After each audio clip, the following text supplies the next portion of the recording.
अध्याय 6 सबक 5। अमीर लोग पैसे का आविष्कार करते हैं। पिछली रात मैंने लिखना बंद किया और अलेक्जेंडर ग्राहम बेल के जीवन पर आधारित एक टीवी कार्यक्रम देखा। बेल ने टेलीफोन का पेटेंट करवाया था और उनकी नई खोज की बहुत मांग थी। चूंकि उन्हें एक बड़ी कंपनी की जरूरत थी, इसलिए वे उस समय की नामी कंपनी वेस्टर्न यूनियन के पास गए और उनसे कहा कि वे उनके पेटेंट और उनकी छोटी सी कंपनी को खरीद लें। वे पूरे पैकेज के $1,00,000 चाहते थे। वेस्टर्न यूनियन के अध्यक्ष ने यह सुनते ही त्योरिया चढ़ा ली और प्रस्ताव को यह कहकर ठुकरा दिया कि मांगी जाने वाली कीमत बहुत ज्यादा है। बाकी इतिहास है। खरबों डॉलर के उद्योग का जन्म हुआ और एटी का जन्म हुआ। अलेक्जेंडर ग्राहम बेल की कहानी खत्म होने के बाद शाम के समाचार आ रहे थे। समाचारों में एक स्थानीय कंपनी के स्टाफ में कटौती के बारे में एक खबर थी। कर्मचारी नाराज थे और शिकायत कर रहे थे कि कंपनी के मालिक ज्यादती कर रहे हैं। फैक्ट्री के सामने एक 45 साल का नौकरी से निकाला गया मैनेजर अपनी पत्नी और 2 बच्चों के साथ खड़ा था और सुरक्षा गार्डों से अंदर जाने की इजाजत मांग रहा था ताकि वह मालिकों से यह विनती कर सके कि उसे नौकरी से न निकाला जाए। उसने हाल ही में एक मकान खरीदा था और उसे डर था कि उसे मकान बेचना पड़ेगा। कैमरा उसके अनुनय पर नजरें गड़ाए था और पूरी दुनिया इसे देख रही थी। यह कहने की जरूरत नहीं है कि इसने मेरा ध्यान खींच लिया। मैं 1984 से व्यावसायिक रूप से पढ़ा रहा हूं। यह एक बहुत अच्छा अनुभव और पुरस्कार रहा है। यह एक विचलित करने वाला काम भी है, क्योंकि मैंने हजारों बच्चों को पढ़ाया है और मैंने सभी में एक बात देखी है जिसमें मैं भी शामिल हूं। हम में बहुत ज्यादा संभावनाएं होती हैं और हमें प्रकृति ने बहुत से उपहार दिए होते हैं, परंतु जो चीज हम सभी को पीछे धकेलती है वह है खुद के बारे में शंका। तकनीकी जानकारी की कमी के कारण हम पीछे नहीं रहते, बल्कि आत्मविश्वास की कमी के कारण पीछे रहते हैं। कई लोगों पर इसका असर ज्यादा होता है। एक बार हम स्कूल छोड़ देते हैं तो हम सभी जानते हैं कि कॉलेज डिग्री के होने या अच्छे नंबर आने का कोई खास महत्व नहीं होता। शैक्षणिक माहौल के बाहर असली जिंदगी में अच्छे नंबरों से ज्यादा महत्वपूर्ण चीज की जरूरत होती है।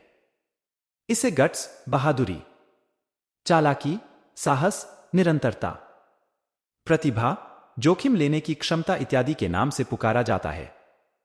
यह तत्व, चाहे इसे किसी भी नाम से पुकारा जाए, कुल मिलाकर हमारे भविष्य पर स्कूल के नंबरों से ज्यादा असर डालता है। हम सभी के भीतर एक बहादुर, प्रतिभाशाली और जोखिम लेने वाला चरित्र मौजूद होता है, परंतु हम सभी के भीतर चरित्र का एक दूसरा पहलू भी होता है जो अपने घुटने टेककर जरूरत पड़ने पर भीख भी मांग सकता है। मरीन कॉर्प्स अलेक्जेंडर के पायलट के रूप में वियतनाम में 1 साल रहने के बाद मुझे अपने भीतर छुपे इन दोनों चरित्रों के बारे में अंतरंग जानकारी मिली।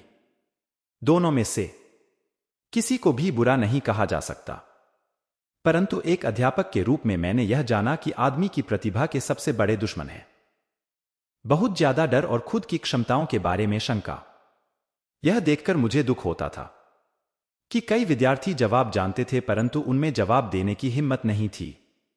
असली जिंदगी में स्मार्ट लोग आगे नहीं बढ़ पाते हैं, बहादुर लोग आगे बढ़ जाते हैं। मेरे अपने अनुभव में आपके फाइनेंशियल जीनियस के लिए तकनीकी ज्ञान भी जरूरी है और साहस भी। अगर आपको बहुत ज्यादा डर लगता है तो आपकी प्रतिभा का दमन होता है। मेरी कक्षाओं में मैं विद्यार्थियों को बहुत प्रेरित करता हूं कि वे खतरे लेना सीखें, बहादुर बने और अपनी प्रतिभा के द्वारा अपने डर को ताकत और चतुराई में बदल लें। कुछ लोगों के लिए यह सिद्धांत काम करता है, जबकि कईयों को यह डरावना लगता है। मैंने यह भी जाना है कि ज्यादातर लोग पैसे के बारे में बहुत सुरक्षित खेल खेलना पसंद करते हैं। मैंने ऐसे सवाल भी सुने हैं, जोखिम क्यों लिए जाए? अपने फाइनेंशियल IQ को विकसित करने का झंझट क्यों उठाया जाए? मैं पैसे की समझ क्यों विकसित करूं? और मैं जवाब देता हूं, केवल इसलिए ताकि आपके पास ज्यादा विकल्प हों। हमारे आगे बहुत बड़े परिवर्तन खड़े हुए हैं। जिस तरह मैंने इस अध्याय के शुरू में युवा आविष्कारक अलेक्जेंडर ग्राहम बेल की कहानी बताई थी, आगे आने वाले सालों में उनकी तरह के कई और लोग होंगे। बिल गेट्स की तरह के सैकड़ों लोग होंगे और दुनिया भर में हर साल माइक्रोसॉफ्ट जैसी बहुत सी अत्यधिक सफल कंपनियों बनेंगी और दिवालियापन, कंपनी बंद होने, स्टाफ निकालने की बहुत सी घटनाएं भी होंगी। तो आपको फाइनेंशियल आय क्यों विकसित करने के झंझट में क्यों पड़ना चाहिए? इसका जवाब कोई और नहीं दे सकता, आप खुद दे सकते हैं। परंतु मैं आपको बता सकता हूं कि मैं ऐसा क्यों करता हूं। मैं इसलिए ऐसा करता हूं क्योंकि आज का युग सबसे ज्यादा रोमांचकारी युग है। मैं चाहता हूं कि मैं परिवर्तन से डरने के बजाय उसका स्वागत कर सकूं। मैं चाहता हूं कि मैं लाखों करोड़ों बनाने के बारे में रोमांचित रहूं, न कि सिर्फ अपनी तनख्वाह बढ़ने के बारे में। आज का युग सर्वाधिक रोमांचकारी समय है जो दुनिया के इतिहास में अभूतपूर्व है। कई पीढ़ियों के बाद लोग इस युग को याद करते हुए यह कहेंगे कि यह कितना ज्यादा रोमांचकारी रहा होगा। इसे पुराने की मौत और नए के जन्म का युग कहा जाएगा। इस युग में बहुत उथल पुथल थी और रोमांच भी था। तो अपने फाइनेंशियल आय क्यू को विकसित करने का झंझट क्यों उठाया जाए? क्योंकि अगर आप ऐसा करते हैं तो आप ज्यादा अमीर हो जाएंगे, और अगर आप ऐसा नहीं करते हैं तो आगे आने वाला समय आपके लिए डरावना होगा। उस समय आप बहादुरी से आगे बढ़ने वाले लोगों को सफल होते देखेंगे और पुराने सिद्धांतों से जकड़े रहने वाले लोगों को असफल होते देखेंगे। 300 साल पहले जमीन ही संपत्ति थी, इसलिए जिस आदमी के पास जमीन थी उसके पास संपत्ति थी। फिर फैक्ट्रियां आईं, उत्पादन शुरू हुआ और अमेरिका ने अपना दबदबा बना लिया। उद्योगपति के पास संपत्ति आ गई। आज सूचना का युग है, इसलिए जिस आदमी के पास जितनी ज्यादा और जल्दी सूचना आ जाती है वह अमीर हो जाता है। समस्या यह है कि सूचना दुनिया भर में प्रकाश की गति से उड़ रही है। इस नई संपत्ति को सीमाओं और दायरों में नहीं बांधा जा सकता जिस तरह जमीन या फैक्ट्रियों को बांधा जा सकता था। परिवर्तन ज्यादा तेज और नाटकीय होंगे। नए करोड़पतियों की संख्या में नाटकीय बढ़ोतरी होगी। ऐसे भी लोग होंगे जो पीछे छूट जाएंगे। आज मैं इतने सारे लोगों को संघर्ष करते देखता हूं और प्रायः ज्यादा कड़ी मेहनत करते देखता हूं, और ऐसा सिर्फ इसलिए होता है क्योंकि वे पुराने विचारों को कसकर पकड़े रहते हैं। वे चाहते हैं कि चीजें उनके हिसाब से हों। वे परिवर्तन का विरोध करते हैं। मैं ऐसे लोगों को जानता हूं जिनकी नौकरी छूट गई है, घर बिक गया है, और चे इसके लिए टेक्नोलॉजी या अर्थव्यवस्था या अपने बॉस को दोष देते हैं। दुर्भाग्य से उन्हें यह महसूस ही नहीं होता कि वे भी समस्या का कारण हो सकते हैं।